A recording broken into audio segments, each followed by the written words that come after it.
にちは、八代あかねです。大人気ガラスペン作家のパラグラスさんの個展人気者に行ってきました。11月25日から27日までやっている個展なんですけれども、今回ね、東京で初の個展ということで、何回かこのパラグラスさんの個展人気者っていうのを関西の方でねやられてたんですけれども、関西行けないなと思ってたのでね、ようやっと東京に来てくれたかということで、私は初日の25日に行ってまいりました。やっぱりすごい人気の作家さんなので、もう絶対争奪戦なんだろうなっていうのは予想してたんですけど、それでもねちょっと自分が甘かったなって思いました。会場が10時だったんですけど、私は会場2時間前に到着したんですよ。それでもねもう30人並んでましたね。なので極寒の中ね、先頭の方は果たして何時に並び始めたのかっていう感じなんですけれども、2時間並んでね整理券をもらったんですけど、その整理券にね入場できる時間が書いてあって、会場1時間後でした。なので11時からしか入れないっていうチケットになってましたね。いやーもうね2時間前に並んで会場1時間後かっていう感じでね、始発で行くべきだったとね、自分の甘さにがっかりしておりますこじんまりとしたねレンタルスペースでやられる個展だったので、いっぺんにねたくさんの人が入れないのと、あと整理券順に入店して、さらにお会計も整理券順番に呼ばれるっていう感じだったので、一人一人ね作家さんご自身が対応してくださるっていう感じで時間もかかったのかなとは思うんですけれども、それでもねやっぱり文具女子博とかでねこのパラグラスさんのガラスペン買おうとすると、本当に始発で並んで会場とともに一番最初に向かわなければ絶対買えない。そしてちょっとでもね出遅れるともうお目当ては瞬殺するっていうぐらい本当に人気の作家さん、ガラスペンってね数作れないのでどうしてもね争奪戦にはなってしまうものなんですけれども、それでもねすごく人気の作家さんなんですよ。なので今回個展っていう形で今まで見たことないぐらいねたくさん頑張って作ってくださったみたいで、いろんな種類も見れましたし、一番のお目当てがあったんですけど、それはちょっとね購入できなかったんですが、それでもねお気に入りの3点を購入できたので、やっぱり頑張っていった甲斐はあったなと思いました。とてもねこじんまりとした場所で 5,6 人がぎゅうぎゅうになって見るっていう感じの店内だったので、写真をね今回は撮影してきたので、まずは会場の雰囲気をご覧ください。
はい、こんな感じでね、私が行ったった時点で、今回の目玉であろうクリスマスセットっていうやつがね売り切れてしまっていて、とてもね豪華なクリスマスモチーフのペンだったんですけれども、4本しかなかったんですよ。そちらはねもう即完売ということで、もう見ることすらできなかったんですけれども、会場1時間後っていうこともあって、まだね大人気の喫茶ペンとかラムネペンとかも置いてあったりして、ほぼほぼ全種類拝むことはできたなっていう感じでございました。でもね、いくらこうこじんまりとしたスペースといえども、これだけのガラスペンをねこの個展に向けて作るっていうのはさぞかし大変だっただろうなっていう数が並んでいてね、消費者側としてはねもちろんたくさんの種類から選べるのが楽しいのでね嬉しいんですけれども、頑張ってくださったんだなと作品を見ながらね感動しておりました。で、今回ねこちらの購入した3点をご紹介するとともに、せっかくなので今まで私が集めたガラスペンも一緒にご紹介したいと思います。他のね作家さんのものも入ってはくるんですけれども、それぞれのね作家さんで持ち味とか書き味も違ったりするので、そこら辺もね動画で試していくので、ガラスペン沼入りたいなとか、これで興味が出てきたなっ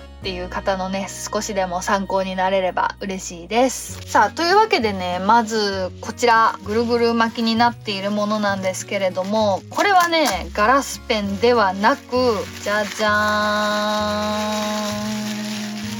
ーん、写真にもあったと思うんですけど、このクリームソーダの色は何種類かあって、私は一番オーソドックスな緑色を選びました。本当はねこのクリームソーダのモチーフがついてるガラスペンが古川紙工さんとのねコラボ商品で発売されてたんですけど、私はねそれの時にはまだガラスペン沼に入ってなくてですね買えなかったんですよ。なのでねずっとこのクリームソーダのモチーフが欲しいなって思ってて、ガラスペンではねもうゲットできそうにないなと感じていたので、じゃあシーリングスタンプだということで、シーリングスタンプで念願の夢を叶えました。これねなんかキラキラしてますよね。すごいこうシュワシュワ感が見える感じがとても素敵だなと思います。こう下から見てもクリームソーダですよね。すごい素敵。さくらんぼも乗ってたりして、これはラメ入りのガラス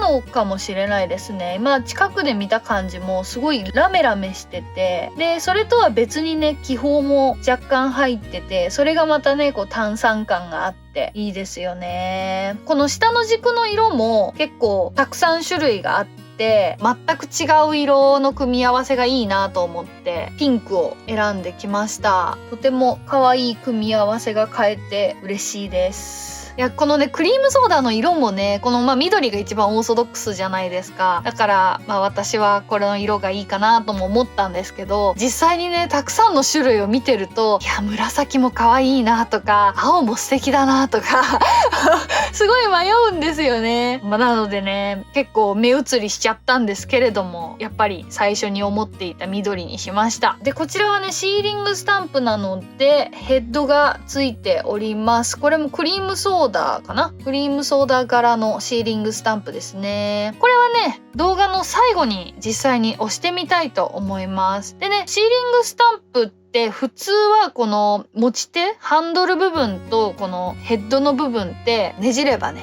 取れる仕組みになってるものが多いと思うんですけれども、こちらはね完全にくっついております。なのでね自分の持ってる他のシーリングスタンプのヘッドにこのハンドル、ガラスのハンドルをつけることはできない商品になってますね。もうこれで一つの作品っていう感じです。私買う直前までこれ外れると思ってて、だから自分の持ってるねシーリングスタンプのハンドルコレクションの一つになるなと思ってたんですけど、これはねもう外れない、これで完成された作品っていう感じですね。こちらはねお値段が1万1000円だったかな。やっぱガラスって綺麗ですよね。ちょっとね割れてしまったらどうしようとかっていう怖さもあるっちゃあるんですけれども、でもやっぱり他の素材じゃ出せない特別感がガラスにはあります。いや押すの楽しみですね。それではね購入した2つのガラスペンなんですけれども、まずはねこちら行きましょう。私が今回買った1本目はこちら、じゃじゃーん、クジラのガラスペンでございます。パラグラスさんはね、人気なのもあって買うチャンス自体がまず少ないんですけど、ちょいちょいね抽選販売やってくださるんですよ。それでね、このクジラさんね、毎回狙ってるんですけど当たったことがなくてですね、ずっと可愛いなと思っていたんです。そして今回ね、ついにクジラさんをゲットしました。クジラさんのねカラーバリエーションも何種類かあって、もうちょっと緑っぽいやつとか、逆にもっと青っぽいやつとかもあったんですけど、私は結構これ大人っぽいグレー寄りの青っていう感じのね、落ち着いた色味を選びました。ちょっとサメっぽい色かなとてもね素敵だと思います。水しぶきがね他のねクジラさんより若干太めだったんですよ。豪快に潮を吹いてる感じになりますすごい素敵ですよね本当に人気になるのがわかるわって感じです。でこのねクジラさんのペンはこの軸がねすごいオパールみたいなね、白濁色の偏光オパールみたいな、光の当たり具合によってちょっとなんかいろんな色が見える感じの、とてもね素敵な軸になっております。この色のね軸は持ってなかったので、クジラでこの軸っていうのでねもう一目惚れしました。手持ちの部分はねグラデーションでブルーになってますね。またこのブルーもねすごい深めのブルーで素敵です。パラグラスさんのねガラスペンのペン先はこんな感じ。このねペン先ってねほんと作家さんによって形結構違うのでね、私はこのパラグラスさんのここがぷっくりしてて先っぽが細くなるタイプすごい好きなんですよね。可愛らしい感じがして。でねパラグラスさんのガラスペンはすごく持ちやすいんですよ。いろんな作家さんのね持ってみたんですけど、一番手にしっくりくるかもしれないっていうぐらいすごい持ちやすいです。後でね動画内で書き心地もテストしたいと思います。一応ねペンレストが一つついてきます。さあ続きましてはこちら2本目でございます。2本目はこちら、じゃじゃーん、ユニコーンちゃんです。可愛いですよね。こちらね最後の1本だったんですよ私が入店した時にはまだ2本残っていて、本当はねこっちじゃない方が欲しかったんですけれども、私の1個前の方がねそちらをお迎えされまして、正直ねこの子を買おうかすごく悩んだんですよ。このね軸がね緑色じゃないですか。私すでにパラグラスさんのガラスペンでここが緑色で同じ配色なペンを持ってるんですよ。なのでどうしようかすごく悩んだんですけれども、文具女子博ではね販売されないということだったので、次ねまたいつ出会えるかわからないので、もうこの子が運命の子だと思って思い切って購入しました。でもねもう可愛い。このね角のところもなんか素敵な螺旋模様がついてるんですよ。さらにねこの手足にもなんかラメがね入ってるっぽくてキラキラしてるんですよね。足がすごく可愛いんです。尻尾もね素敵な感じにまとまってますし、でこの子は青い玉の上にね乗っかってますね。でねここ細かいんです。白地なのでね動画だと見えにくいと思うんですけど、ちゃんとねこのユニコーンの鼻の穴がちゃんとへこんでるんです。こうするとちょっと影になって見えますかね。ちゃんと鼻の穴までねへこんでるんですよ。軸は緑色で、さらに手文字の部分はねさらに深い緑ということで青緑って感じかな。とても可愛いです。でペン先はこんな感じ。ガラスペンの書き心地とか持ち心地とかね、この太さとかもねもうほんと一期一会のものなのでね、もうこの子が最後の一人ならばそれが運命の子だと思いました。本当に悩んだんですけどまだチャンスもある、待てばねあるだろうしと思って違う色のユニコーンちゃんにするべきかみたいな悩んだんですけど、でもね買わなかった時のことを考えた時に後悔するなって思ったんですよ。自分がじゃあ今回はやめますって言って、もし私の後ろの方がこれを買ってるのを見たりなんかしたらやっぱり買えばよかったなって思う自分がいるなって思って思い切って買いましたこの動物シリーズはね2万ちょいでしたね。ちょっとごめんなさい。またねレシートは出ないので細かい金額忘れちゃったんですけど、なのでね安い買い物では決してないのですごく悩んだんですが、いい子たちをお迎えできたなと思っております。それではね、ここからは私がすでに持っているガラスペンたちをご紹介したいと思います。まずね、収納方法からお見せしたいと思います。カメラのアングル変えます。綺麗な収納じゃないので恥ずかしいんですけれども、こんな感じでこのタワーになってるのがガラスペンに関係するものですね。100均の3段アクリルケースを使っております。200円のやつですね、一つで、こんな感じで、ここはねペンレストですね。2段目にいろんな作家さんのペンを入れてます。でこの3段目がパラグラスさんですね。でまだねちょっとここは今後増えていくガラスペンたちのために取ってあるスペースになっていて、でここにはねインクを劣化しないようにね5ミリずつだけねちっちゃいこのガラス瓶に入れて保管してます。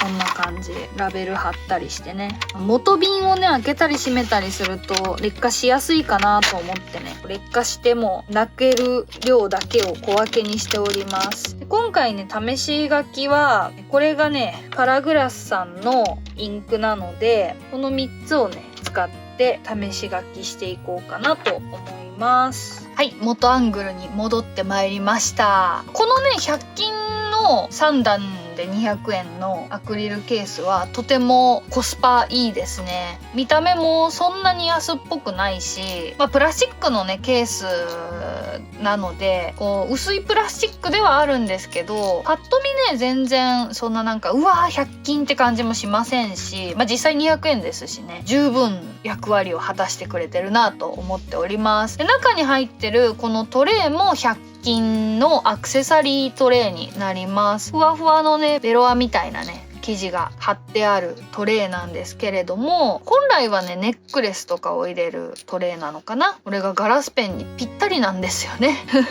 これはね1つ100円になります。なので3段分買うと300円ですね。これもね同じシリーズなんですけれどもタイプの違うバージョンですね。ペンレストがねいっぱい集まってきたので、それを入れるためにこの幅広のものを購入しました。このねトレイは他にもピンクと黒があったと思います。私はこのグレーすごい気に入ってます。ピンクねすごい可愛くて明るいんですけどね、結構売り切れになってることが多くて、欲しい時にすぐ買えないのが嫌だなって思ったので、どうせだったらね一生同じ色で揃えたいじゃないですか。なので一番入手しやすそうなこのグレーにしました。でさっきもね少しご説明したんですけれども、1段目にペンレストを入れております。ここがね全部パラグラスさんのペンレストです。文具女子博の時にペンレストガチャを5回やりまして、その時出たものたちですね。でこれは喫茶ペンについてる特別なペンレストになってます。でここがメンメールさんっていう方のペンレストですね。このお星様のガラスペンの作家さんです。でこれはね文具女子博でね有林堂さんのブースで買ったシャボン玉のガラスペン置きですね。めちゃくちゃ綺麗でございます。でこれはニャンフェスで買ったね、これはペン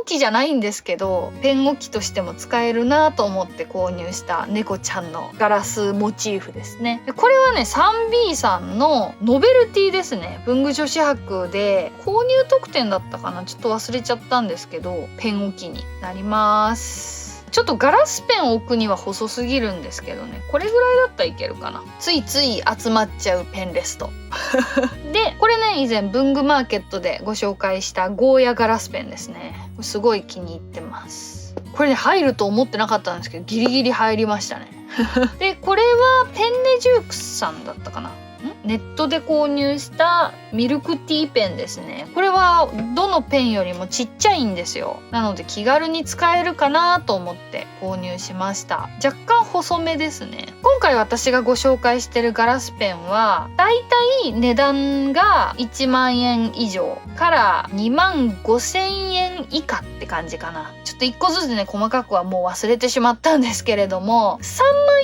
円するものは今のところ買ってないですね。この中では1万円を切ってるガラスペンも逆にないですね。100均のガラスペンずっとねどんな感じなのか知りたくて狙ってるんですけど、一向に見つからなくてですねまだ触れてすらいません。でこちらがねさっきご紹介したメンメールさんのガラスペンでございます。これはネット販売のスタートダッシュでゲットできた貴重な一本ですね。結構ねハンドメイドイベント系に出ていらっしゃる作家さんでございます。このねキャンディーみたいなね手作り感のある柔らかい線のモチーフが載ってる可愛らしいペンだと思っております。持ち心地はね結構パラグラスさんのに似てますね。まあガラスペンのね形状も結構似てるのでね持ちやすいペンだと思っております。でもねこのペンの持ちやすさに関しては本当に個人差もあると思うので、細いのが好きとかね長いのが好きとかねもう本当に様々だと思うので、あくまでもね私個人的な好みの話なんですけれども、私はね結構この持ち手の部分が太いのが好きなんですよね。でこれはペレペンナさんで買ったのかな。これもね文具女子博で買ったやつですね。猫と一緒ペンだったかな。文具のライターさんとのコラボのペンになりますね。このね猫の尻尾があるおかげでこのペンはねペンレストがなくても転がっていかないのでねストッパーになってくれるので、こうやってね見比べても全然ねペン先が違うんですよね。形がね似てるんですけど違うんですよ。この後もっと違うやつ出てくるんでね、ペン先の形がこういう風にね一気に見ると私は結構青とか緑が好きなのかもしれないですね。今回買ったのも緑と青系ですし、ガラスペンに関しては結構緑と青が好きなのかも気がついたらこうなってましたね。でこれが代表的なパラクマっていうねパラグラスさんのねオリジナルキャラクターでございます。カラフルなクマさん可愛いですね。黄色いボールに乗ってて軸がピンクですね。ラブリーなピンクでございます。単色なんですけどね唯一のピンクなのでね私の持ってる中でとても気に入っております。で次がねこれシマエナガでございます。これもね文具女子博で買いましたね。これも黄色いボールだ。で緑なんですけどこれ2色軸ですね。そっか、じゃあ若干違いますね。このユニコーンちゃんの方は単色なんですよね。こうやると違うのが分かりますね。ただここの緑は一緒、そしてここの青緑も同じ色っていう感じですね。まあ全く一緒じゃなかっただけでも私としては嬉しいですね。そうか、逆にこのシマエナガちゃん2色だったんですね。いやこの動物モチーフもねすごいほんとよく作れるなって思います。とっても可愛い。またねこれね同じシマエナガでもみんな顔が違うんですよね。太っちょさんだったりとかスリムな子だったりとかね、中には羽羽ばたいてる子もいたりとかで、ほんと同じシマエナガ買おうと思って行ってもね迷っちゃいますよでこれはね文具女子博の戦利品の動画でもねご紹介してるんですけれども、めちゃくちゃ頑張って朝一で行って文具女子博ね希少な一本をゲットできたものになります。喫茶ペンですね。コーヒーカップが持っていてコーヒーが落ちてるようなね感じですよね。ドリップされてる感じ、玉が中で揺れます。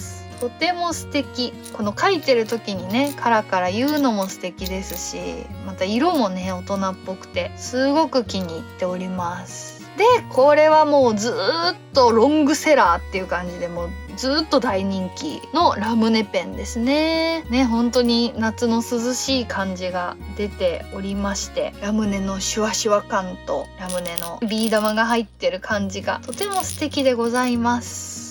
これもね文具女子博の抽選で当たりました。こういう遊び心があるのがすごくいいですよね。どうやってビーズ入れてるんだろう中に。それがねちょっとずっと不思議なんですよ。これどうやって入れてんのかなって私の宝物でございます。このね新しい段にこのクジラさんを入れたいと思います。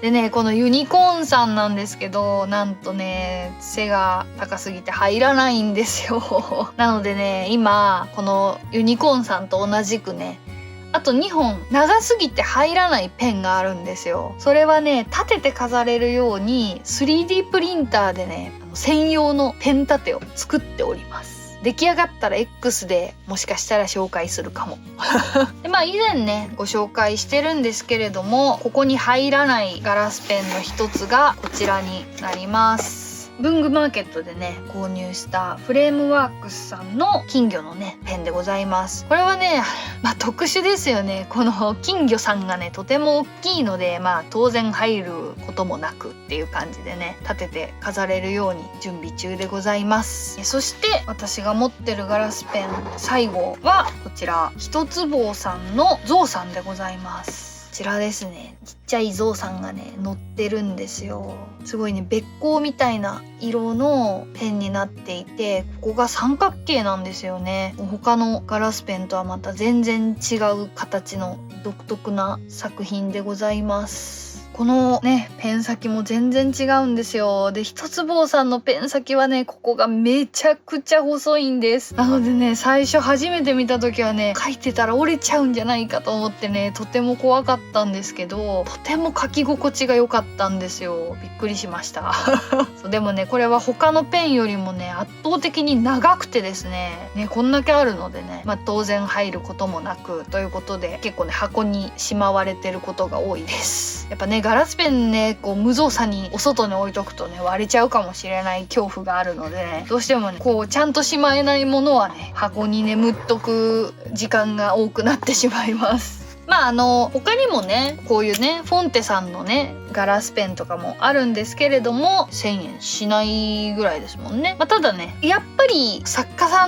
んたちのねペンに比べるとだいぶ書き心地も変わるのでね、ただこれはすごく気軽に使えるのでこれにはこれの良さがあるんですけどね、あとこれはペン先だけがガラスなのでねまたちょっと別分野かなと思って今回は入れてないんですが、でも書き味の比較するためにこれも使いましょうか、せっかくなんでね。で今回書き比べする時に使うのが先ほどお見せしたねこのちっちゃい小瓶に移してあるインクたちなんですけれども、これがねパラグラスさんのインク元瓶になります。中のね瓶に関しては以前動画でお見せしているのでねここでは割愛させていただきます。3色出ていてこれで全色ですね。で今回書き味を試すのはこちらライティングパッド英語山本茂雄さんのバンクペーパー使っていきたいと思います。そしてねインクのすすぎ洗いには私はこのね三田山椒堂さんのキリコのねインク瓶を使わせていただいております。本当はねガラスペンに対してガラスのね筆洗い壺だとね当たった時にね割れちゃうとか欠けちゃうっていう心配があるので本当はプラスチック製とかね柔らかい素材の方がいいんですけれども、もうこのねキリコが美しいのとこれすごいお安かったんですよ。このキリコのしっかりした瓶で1000円だったかな確か。もしかしたら今は値段変わっちゃったりしてるかもしれないんですけれども、私文具女子博で購入しました。普段はねこの瓶にインクが詰まって売られてるんですけどこの空瓶も売られてるんですよ。なのでね私はこれを筆洗い用にさせていただいております。可愛いんですよね。さあじゃあまずねピンクいこうかな。そうパラグラスさんのねインクは超ラメラメなのでねよく振りましょうじゃあまず一番、値段が安く気軽に買えるこのフォンテさんのガラスペンいきましょう。いきますよ。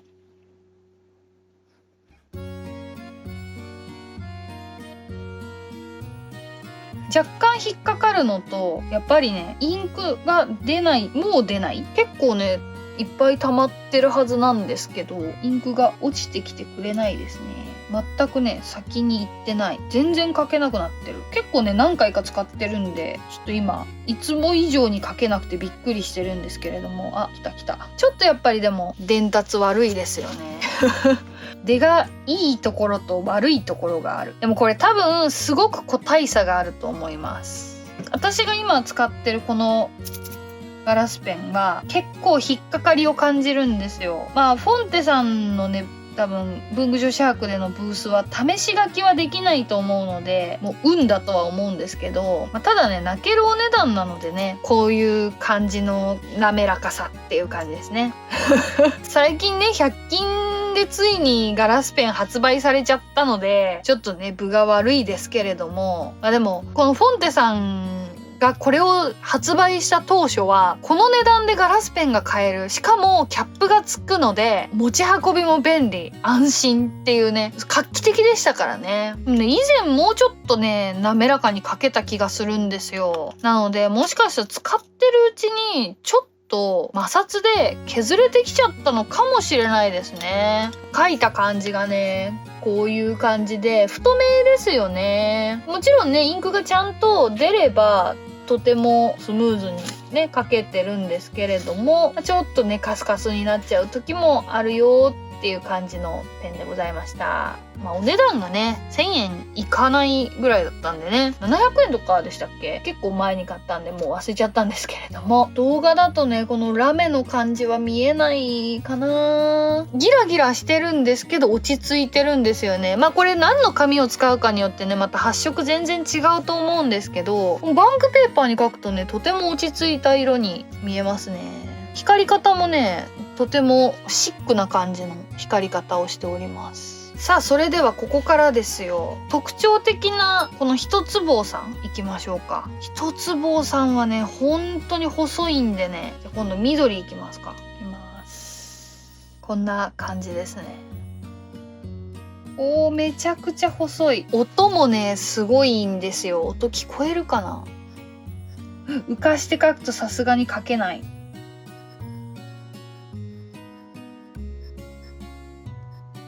すごく繊細な音が聞こえません？すごく細いです。字がね細いね字を書くのが好きな方にはすごくおすすめの作家さんでございます。この三角形もねすごいね持ちやすいんですよね。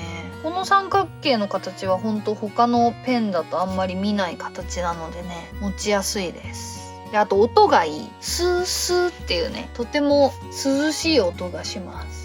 だいぶ細さ違いますよね続きましてこちらのフレームワークスさんいきましょうか。これもねまたちょっと違う形のペン先なんですよね。こうつながってる感じ。このねフレームワークスさんのは買った時に試筆をさせていただきまして、でその時にねちょっと気になる引っかかりがあった場所は削っていただいた、一応カスタムしていただいたガラスペンになっております。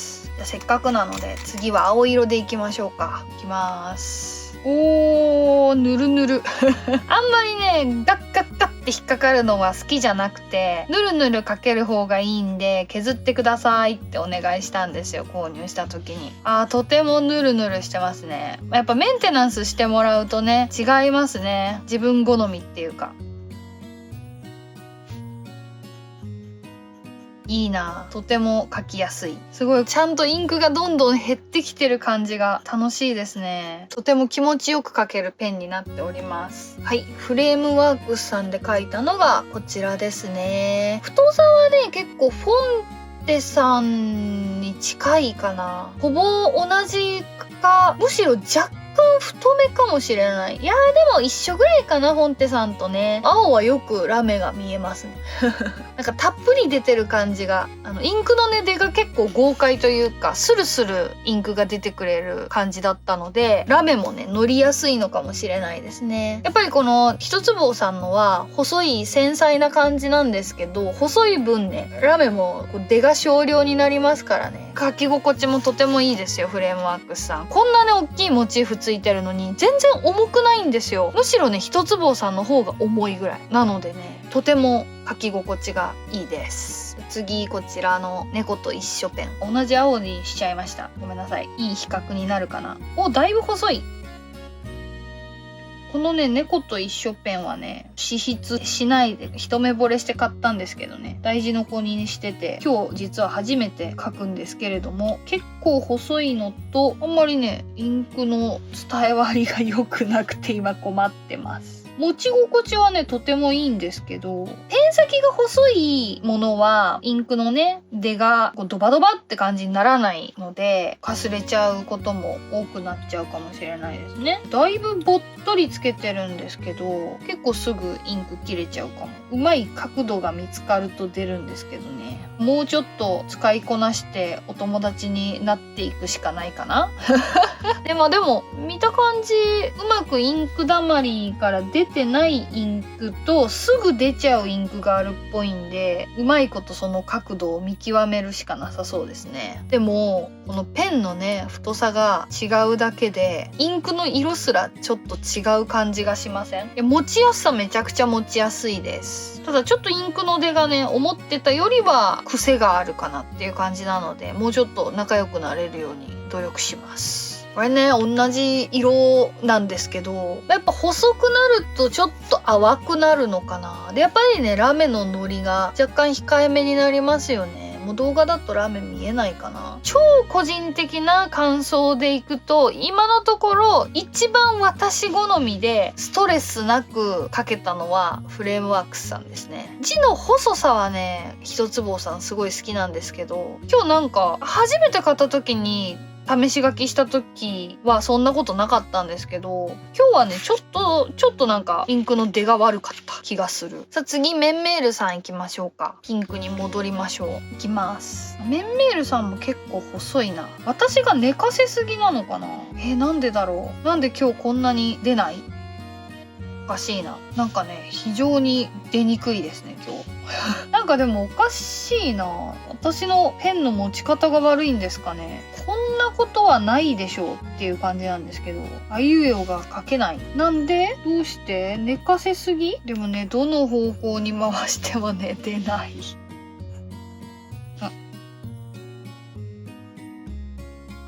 来た来ました。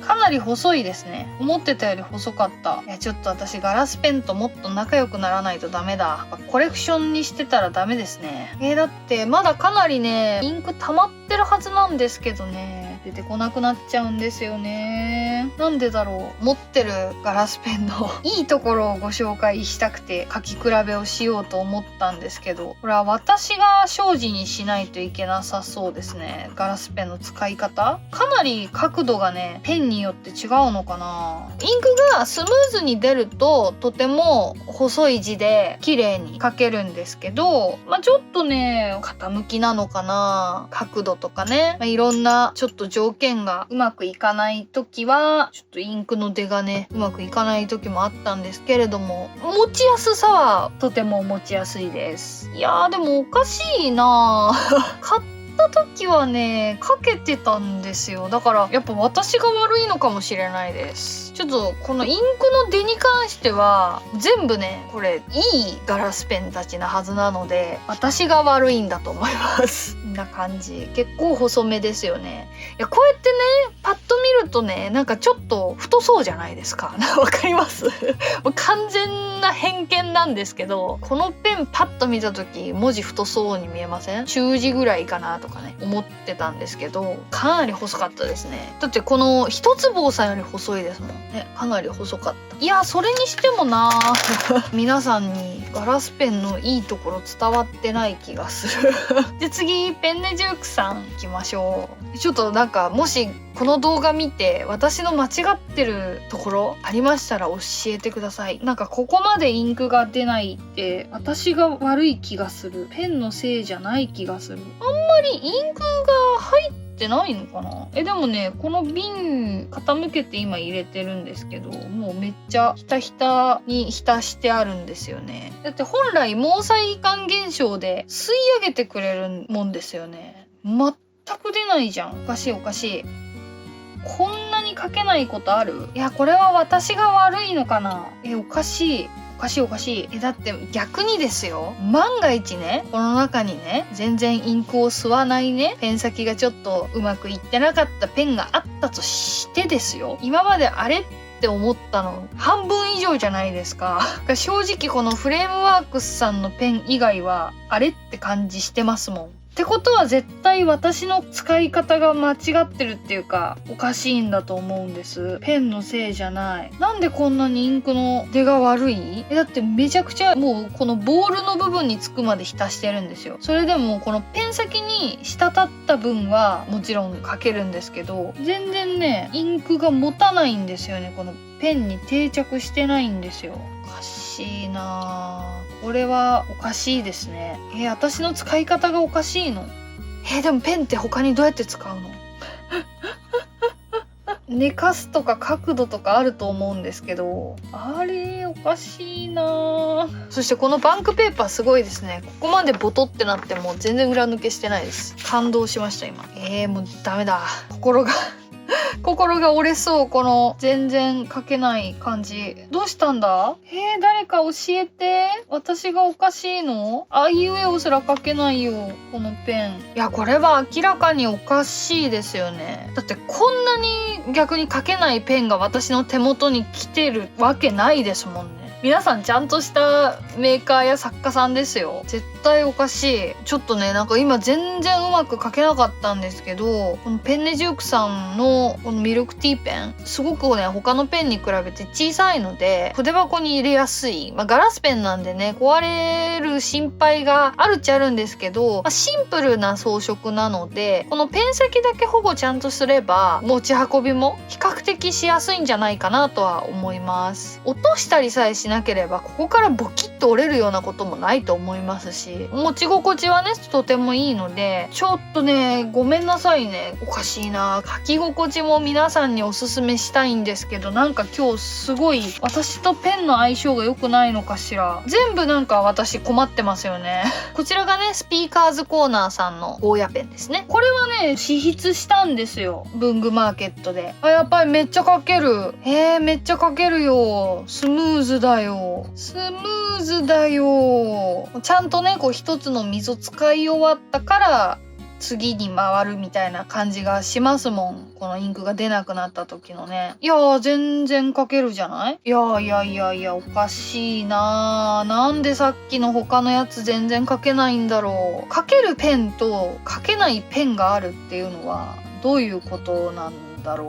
このねスピーカーズコーナーさんのペンはやっぱりすごい独特な持ち味なんですよ。すごい持ち心地いいんですけど、これでも5本ぐらいあったうちの1本何回か持たせてもらって一番しっくりしたのを購入したんです。かなりねこう癖があるペンだとは思うので、スピーカーズコーナーさんのは絶対手で持ってから選んだ方がいいと思います。全く違うんでね、持ち心地がねかなり細いです。1、2を争う細さなのではないでしょうか。今回のねこの検証はねもはや私にとってとても有意義な検証となっております。出るペンと出ないペンみたいなね。よし、今のところこんな感じ。さあ残りはねパラグラスさんのガラスペンのみになりました。今のところねこの文具マーケットで買った勢がやっぱり試筆したやつが強いですね。他のやつねネットで買ってるものばっかり。あとは文具女子博でも試筆がねできないコーナーのものだったりするのでね、いやーおかしいな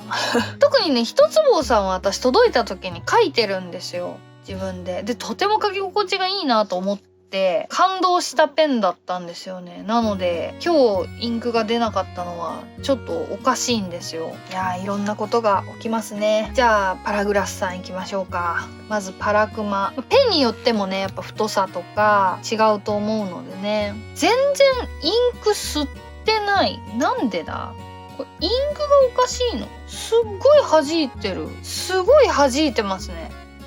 だよね。それは出ないよね。ペン先に油がついちゃってるとか？ちょっと一回拭きましょう。拭いてから書いてみよう。よし、今ね全体を拭きました。もう一回行きましょう。やっぱさっきよりインク吸ってる。全然違う。なるほど。じゃあ今までの出なかったペン、もしかしたら私がペン先を説明する時とかに触っちゃって油で弾いてたのかもしれないですね。そう、さっきハンドクリーム塗ったんですよ、私手に。だからかもしれない。ハンドクリームかもしれない。いやーだって全然違うもん。さっきと拭いたらめっちゃ出るやん。使い切るやん。インク使い切るまで書けたやんっていうね、驚きですよ。いやちょっとこれで他のペンの名誉が保たれたかしら。ちょっとさっき全然書けなかったやつもう一回書きましょうか。でこれ今パラグラスさんのねペンです。非常にスムーズでございました。この猫ちゃんとかね画面外でこのマイクロファイバーで拭いております。じゃあ今拭きましたよ。拭きます。なんかさっきよりは書ける。あ、でも全然書ける。かなりね、引っかかりのないぬるっとした感じの書き心地ですね。あ、書ける書ける。きたきたきた。調子乗ってきた。来ました。やっぱ油のせいだったっぽいですね。書けますもん、ちゃんと。だよね。だって明らかにおかしいもんね。あんだけ書けないって。ただ、このペンは結構他のに比べると、インクがなんかこうドバドバ出る感じなのかな。なんかインクの終わりが早いですね。皆さんハンドクリームをつけてからのガラスペンはやめましょう。そんな人他にいないと思うんですけれども、ハンドクリームは罠ですよ、罠。よし、じゃあもう一回一つ棒さんいきますね。あ、すんごい吸うじゃん。すごい吸うじゃん。あ、だよね。あー、めちゃくちゃ書きやすい。そうそう。この書き心地もう細すぎてちょっと画面にね、映りにくいとは思うんですけれども、この書き心地なんですよ。あー、もう全然違う、さっきとは。もうほんとごめんよって感じ。もうガラスペンの名誉を傷つけるところでした。危うい危うい。いや、とても書けます。とても書けます。びっくりするほど書けます。素晴らしいです。超おすすめ。だよね。よかった。よかった。このね、ちゃんと動画内で解決できてよかったです。いや、冬はね、冬ってか寒くなってきてね、ちょっと乾燥し始めたじゃないですか。ハンドクリーム普通にね、意識しないで塗ってたんですけど、こんな弊害があるとは思ってなかったですね。思わぬ落とし穴でございました。疑面メールさんね。だよね、絶対そうだよね。もうさっきの本当すいません。ねえ、もう皆さん見て、これが本当の書き心地。さっきのおかしかったもんね。いいよいいよ、全然いいよ、素晴らしい。偉そうに言うことじゃないですけど、皆さんももし自分の買ったペンがね、あれ全然書けないぞと思ったら、もちろんね、使っててペン先がね削れてきたのかもしれないですけど、まず手の油がついたんじゃないかとかね、ハンドクリーム塗ってないか、その手で触ってないか、ペン先拭いてもう一回書いてダメだったら違う原因かなっていう感じで試してみてください。これでね、字が書けない時の対処法が一つ学べましたね。よかったよかった。全然ぬるぬる書けます。結構細字のやつが多いな、私買ってるの。さあ、めちゃくちゃ拭いましたよ今。まだ油ついてたかもしれない。弾く。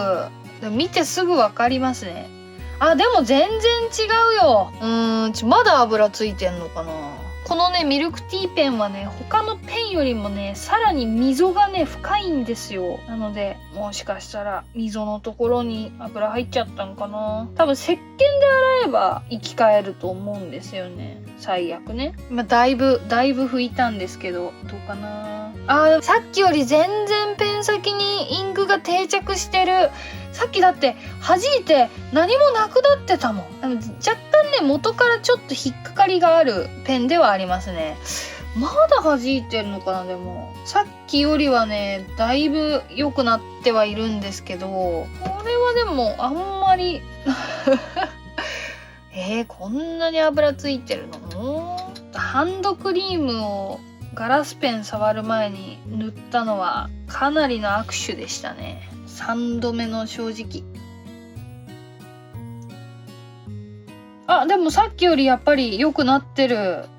さっきよりインク溝に入ってる気がする。やっぱりちょっと引っかかるな。引っかかるし、だいぶインクが終わるの早いですね。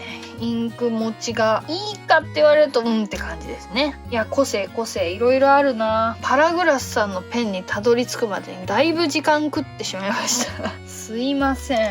でもね、原因が分かってほんとよかった。危うくこの動画が訴えられるところでしたで、次、シマエナガ。パラグラスさんのシマエナガです。でもね、もう見てすぐ分かるかも、油だって。私そんなにベタベタした私そんなにベタベタ触ってましたか？はい、拭きました。もう一回いきます。やっぱり全然違いますね。拭いた後と拭く前とね。細い、とても細い。そしてとてもスルスル書けるいいですね。インクの持ちもいいし、いや全然違うもんね。すごい本当にね、こうなんか溝に入ってるインクを全部使い切るまで描けるって感じがしますね、このパラグラスさんのペンはね。すごい。ほぼ全てのね、溝をね、インクを使い切れる感じになってます。すごい。いや、この動画ね、編集どうしようか悩みますね。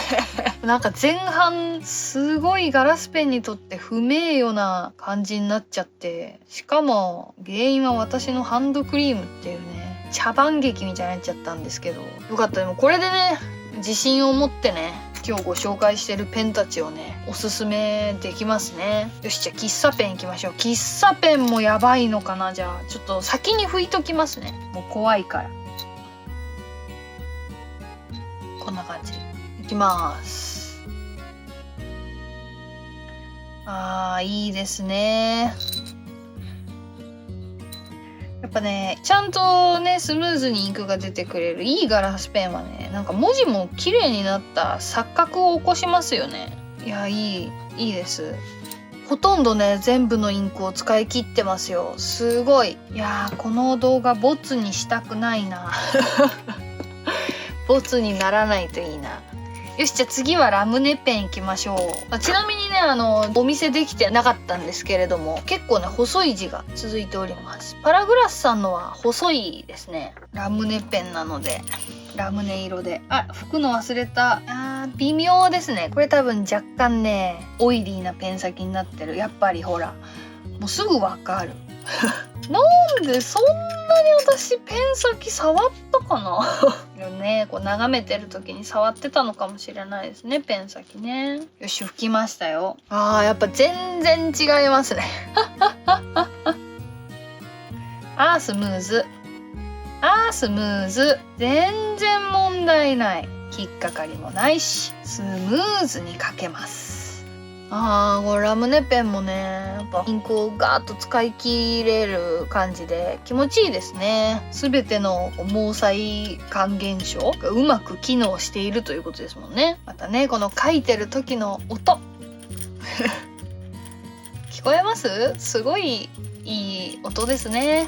素敵。今ね、書けるかどうかが必死でね、私が聞こえてなかったんですけれども、改めて聞くとやっぱ素敵だなと思います。さあ、じゃあ最後の2本今日買ったやつですね。じゃあまずクジラさんいきましょうか。もうこれ絶対触ってるよね。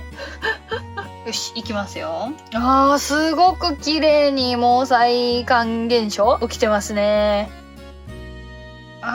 すごい。さらに細い気がする。細字、どうなんだろう。リクエストとかすれば中字とかも出してくれるんでしょうかね。なんかとりあえず今のところ私が持ってるパラグラスさんのペン先はかなり細字が多いですね。なので細字が好きな方はパラグラスさんめちゃくちゃおすすめ。あとね、初心者の方、多分その初めてのガラスペンデビューみたいな方にもすごくいいと思います。間違いない作家さん。人気だし、逆にね、買えるかどうかの方が心配かな。人気すぎてね。いやー、すごい。しかもこのクジラさんなんかすごいインク持ち良さそう。まだ全然インクある。いや、いいですね。めちゃくちゃ細い線描けるもん。さっきのよりも細いですよね。いや、いい、スムーズだし、全然引っかかりない。素晴らしいペン先でございます。よし、それじゃあ最後ユニコーンいきましょう。ちょっとね、同じ色になっちゃうんですが、緑なので、これも拭こう。ちゃんと拭いてからにしよう。これね、スタンプの時に使ってるマイクロファイバータオルなんですけど、すごくいいです。コストコでね、買った大量に詰まってるこのタオルの山なんですけど、本来は多分車の洗車とかに使うタオルっぽくて大容量でね売ってるんですけど、もうハンコのインクもすぐ落ちるし、このねガラスペンも、ここで油水でこのマイクロファイバーのタオルで拭くだけですごい綺麗になるのでね。で、今油汚れもねマイクロファイバータオルで落としてるんで、うわー、すごい吸うやん。すごい吸うやん。びっくり。本当にね、今までのは何だったんだってぐらいね、吸いますね。いやー、めっちゃ書きやすい。いやー、最高ですよ。全然ストレスない。いやー、いいじゃない。いいね。いや買ってよかった本当に。いや完璧じゃんノーストレスですよ。しかもまだまだインクあるんで、これだいぶ書けますよ。今日はパラグラスさんの個展人気者に行ってきました。楽しかったです小学生かないやすごいすごいすごい、めっちゃ描けます。もう絵心のない私が絵を描いちゃうぐらいだいぶ描き心地いいですよ。めっちゃ描けるもん。最後は一人落書きみたいになりましたが、じゃーんちょっとこの猫ちゃんは恥ずかしいんですけれども、いやー本当にねダメだった理由が分かってすっきりなのと、まあ今日ね試し書きして私が皆さんにお伝えできるのは、パラグラスさんは多分一般的に販売されてるのはかなり細字のねタイプのペンかなと思います。もう基本他の作家さんのも細字が多いかなっていう感じでしたね。まあ持ちやすさは私と同じ好みの方、この持つところが太いペンが好きな方にはもう本当にこの私が購入している作家さんは超おすすめでございます。超人気作家さんなんでね、欲しくても買えないっていうようなレベルの方の作品なのでね、機会がある時はもう迷わずゲットした方がいいと思います。はい、それではね最後にこちらのシーリングスタンプをしてみたいと思います。このねシーリングスタンプ用のねキットの説明はまたねシーリングスタンプ特集をやるときにゆっくりご説明させていただきます。今ねワックスを溶かしました。いきますよ。もっと多くないといけなかったかな。いきます。結構ね変更パール入りのワックス使いました。一応ねクリームソーダをイメージして配合してみたんですけれども、どうかなよし、じゃあできたか見てみましょう。どうかなあ、くっついちゃう。あ、いけてるいけてる。おー、とても綺麗にできました。めっちゃいい感じ。すごいね、盤面もすごい綺麗に取れております。ちょっと装飾しますね。じゃじゃーん、シルバーでね線を引いてみました。めっちゃ柄はっきりしてより可愛くなりました。いやこれは嬉しい。この今回ねロゴの配合もうまくいったのも嬉しいし、ちょっとね薄かったんですけどね若干薄いんですけど、いや柄が超可愛いです。いやこれはどんどん押したいですね。いや可愛い、大満足でございます。はい、というわけでいろいろハプニングはありましたが、今日ねいっぺんにいろんな作家さんやねいろんなタイプのガラスペン書き比べできたのと、シーリングスタンプもとても綺麗にできたのでね、少しでもね皆様のお役に立てていたら嬉しいです。またシーリングスタンプはね動画しっかりシーリングスタンプ特集としてねやりますのでお楽しみにお待ちください。よかったらチャンネル登録と評価の方よろしくお願いします。励みになります。それではまた次の動画でお会いしましょう。バイバーイ。